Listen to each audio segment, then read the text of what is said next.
Guys welcome back to Moto Dealer. ഞങ്ങളുടെ പുതിയ stock വന്നിട്ടുണ്ട്. ഡ്യൂക്ക് 250 ആണ്.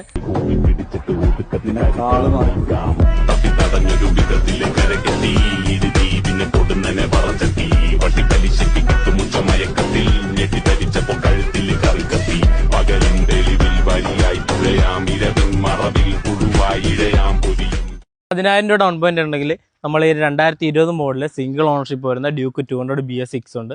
അതുപോലെ ഡ്യൂക്ക് 250യുടെ നല്ലൊരു കളക്ഷൻ തന്നെയുണ്ട്. 2017, 18, 19, 20, 22 മോഡൽ ഡ്യൂക്ക് 250 ആണ് ഇരിക്കുന്നത്. ഒരു 17 വണ്ടിയൊക്കെ ആണെങ്കിൽ വെറും $20,000 ഡൗൺ പേയ്മെന്റിലൊക്കെ വണ്ടി നമുക്ക് ലോഞ്ച് ചെയ്ത് ഇറക്കാവുന്നതാണ്. അതേപോലെ 19 ABS വണ്ടിയാണെങ്കിൽ ഒരു $30,000 ഡൗൺ പേയ്മെന്റ് അടച്ചാൽ മതി. ഡ്യൂക്ക് 390 BS6 ഉണ്ട്. നമുക്ക് $30,000 ഡൗൺ പേയ്മെന്റ് അല്ലെങ്കിൽ $50,000 ഡൗൺ പേയ്മെന്റ് അടയ്ക്കുകയാണെങ്കിൽ ഫുള്ള് കസ്റ്റം ചെയ്ത വണ്ടി ഇരിക്കുന്നുണ്ട്. ഫുള്ള് കാർബൺ ഡിപ്പിങ് കാര്യങ്ങളൊക്കെ ചെയ്ത വണ്ടി ഇരിക്കുന്നുണ്ട്. അതുപോലെ ഏത് വണ്ടിക്കും നമുക്ക് ഓൾ കേരള ഫിനാൻസ് അവൈലബിൾ ആണ്. നിങ്ങൾ വേഗം തന്നെ പേജിൽ കാണുന്ന നമ്പറിൽ കോൺടാക്ട് ചെയ്തോളൂ. അതുപോലെ വണ്ടി ആരെങ്കിലും എടുക്കാതിരിക്കുന്നുണ്ടെങ്കിൽ നിങ്ങളുടെ ഫ്രണ്ട്സിന് ഇത് ഷെയർ ചെയ്ത് കൊടുത്തു. ഓണത്തിനൊരു ഓഫർ കൂടിയുണ്ട്. ഏത് വണ്ടി എടുത്താലും നമ്മൾ ഫുൾ ടാങ്ക് പെട്രോൾ വണ്ടിക്ക് അടിച്ചു കൊടുക്കുന്നതാണ്. ഓക്കെ.